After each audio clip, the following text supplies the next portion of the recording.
Okay, recording again.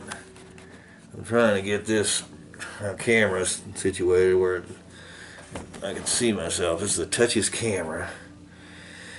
I can't, it hardly ever works. Anyway, I don't think that's right. Try that. Yeah, I'll try that. I hope it may not work. I don't know. Anyway, this is a continuation of the basically my trying to get on YouTube and trying to help it, society in general, the public in general, try to rally them for campaign finance reform. Essentially what I'm doing. Now that Bernie Sanders is Bernie Sanders isn't running anymore, basically corporate America and all the greed, basically we had Ross Perot a long time ago, and then Ross Perot basically disappeared, disintegrated, his campaigns disintegrated, and basically the big business, corporate America, got more and more power over the government. Citizens United even worse, and basically they think now that they've got Sanders out of the way, and they're going to do the same thing for the next 25 years, till someone again, like Sanders, tries to come out and get our sovereignty back, our one man, one vote, and popular sovereignty is guaranteed us in the Constitution. But now that Sanders is out of it, I think the best people left would be Trump. And Hillary Clinton is right. She's right in bed with big business. She's of, by, and for big business to the detriment of everyone else.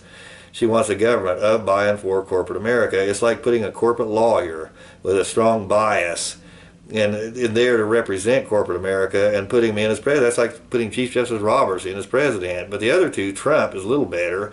I'll explain that in a different speech.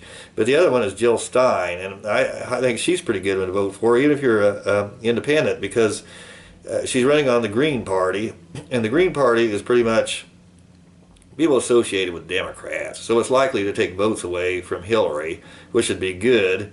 And even independents, if they vote for her, they probably wouldn't take enough votes away from Trump. Trump would still win, but Trump is a better one, I think. He's more progressive and supports stopping corruption more than Hillary does. The one that really be the best is Jill Stein, and she does what Bernie Sanders is. She has his campaign or his platform pretty much, and it goes a little farther than he does. And one of the things she was talking about recently on the Young Turks was the thing about student loans, and they were arguing about whether we should. She believes that we should just stop the student loans. I mean, just forgive them. And she has several arguments. And one of them had to do with the fact that we bailed out the banks. And she called it predatory lending. And one of them had to do with the usury interest rates that are too high.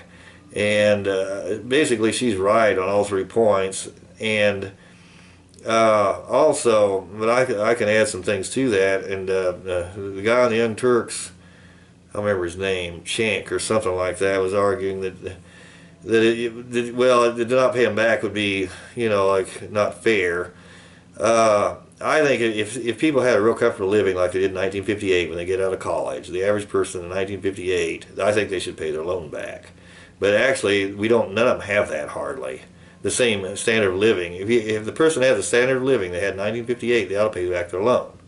But that's not the case. Nobody has that standard of living right now, and so I agree with her.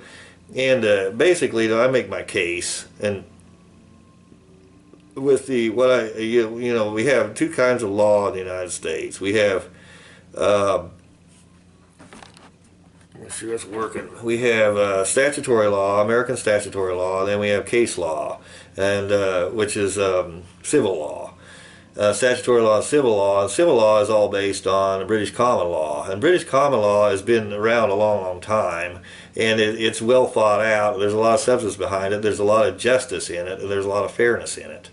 And you have statutory law, which is a lot of that is outrageous. It's put through by corporate America and campaign money, like the veggie libel law that Oprah Winfrey was fighting, which is an outrageous law. It violates the First Amendment and sovereignty, popular sovereignty, everything else. It's just outrageous. You wonder how it ever got through. But British common law has a lot, and basically British common law has to do with contract law, when any kind, and student loans involve a contract, and basically you have offer, acceptance, and consideration.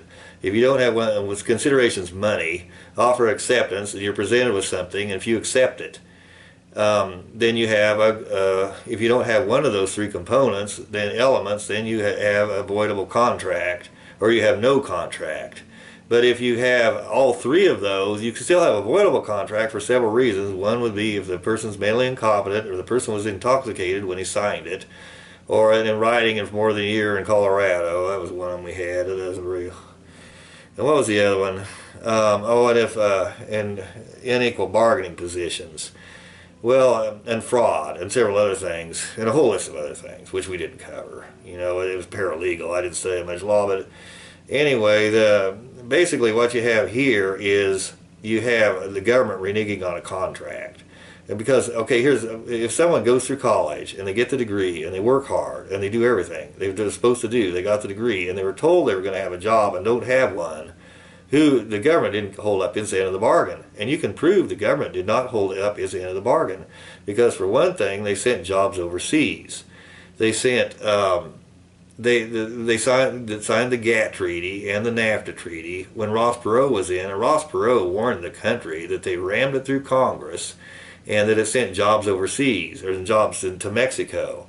And so they willfully took jobs. Well, that has a domino effect. That means, say, if you go to paralegal school, get a paralegal degree, and they tell you there's a job, and the government has signed a bill which took jobs overseas, and that every man, woman, and child in the country almost oppose, except for corporate America, that's not democracy. They don't have the stamp of the will of the majority on it. So they was put in through with violating popular sovereignty.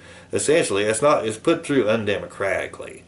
So if you have, they willfully shoved a bill through that no one wanted, that sent jobs overseas, and so all the people who would have been working in factories are now taking paralegal. It's a domino effect, and more people, to the point there were no jobs.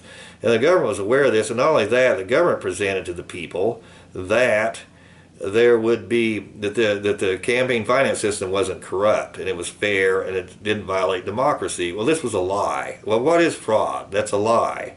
So essentially we had the corruption, which sent all our jobs overseas and ruined our standard of living, and they knew it was corrupt, and yet they didn't do anything about it. Mitch McConnell has known this a long time. He is willfully putting corruption through, and with Bush putting those corporate lawyers in there, they have willfully been negligent in sending jobs overseas. So they have reneged on a contract, essentially. So there's no reason anyone should pay back their student loan. It's just, as far as British common law is concerned, which has a lot more fairness than statutory law.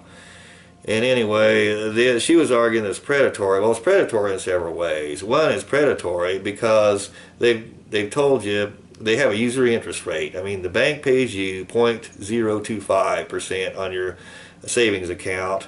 But then on your student loan, they're charging 9.8. That's what I pay on mine. So, and also they're telling you that there are jobs, and you've got to pay your loan back with a job that doesn't, pays minimum wage, just barely over it. That's going to take you 3 times as long. You're going to have to pay with all the interest and that super high usury loan shark interest rate, and to pay that back is going to take you, $60,000 to pay back a $17,000 loan if you try to pay it back on jobs that are available now. Well, the bankers make all their money off the working poor. That's how they make all their money. And the wealthy, pay it back right away. Someone that has rich parents or something, they pay it back right away. But if you have to work a job like this and you got to pay it back, and you have a real high interest rate, like you have your loan shark interest rate, and you're paying it back and taking that long to do it, to the point where you're paying $65,000 back on $17,000, that's predatory. I mean, there's no other word for it. I mean, it's just a loan shark. Really, loan sharking has been illegal in this country. It's supposed to be, but it isn't anymore because of the corruption and the campaign finance corruption. The people that want it keep it in. Well, that girl was arguing, even Debbie Wasserman Schultz was trying to protect the loan sharks. The payday loan people, which I don't doubt. And she's right in bed with them probably, getting campaign money, and some kind of perk or something. The Democrat Party's getting campaign money. That's why it's a bias. It's a conflict of interest. It's corruption, really. And the same thing with student loans. We shouldn't have to pay those back, and not under the situation it is now. And then the fact they won't let you file bankruptcy, and that someone else on the Young Turks was arguing. I can't remember his name, but he was arguing. He thought there had to be some lobbyist influence with those. I bet there is. It wouldn't surprise me. But anyway, for those reasons, I think I made some of the same arguments Jill Stein did and went a little farther. Oh, the other thing is, you could say, well, it runs the country into debt, but I mean, if they sent jobs overseas, they destroyed the tax base. They created a lot more debt by putting this corrupt GATT, and now they're trying to put the American Pacific Trade, or whatever it is. The one they're trying to pass, that Obama's trying to pass right now, is even more corrupt than the first two. And they don't have the stamp of the will of majority, and they're lying to the public and trying to ram it through Congress. It's non-democratically, just through government corruption, essentially. And so if they shoved all those jobs overseas and knew about it and did it in such a corrupt way, then that's why the nation's debt is so high, and they're more to blame for it than the students.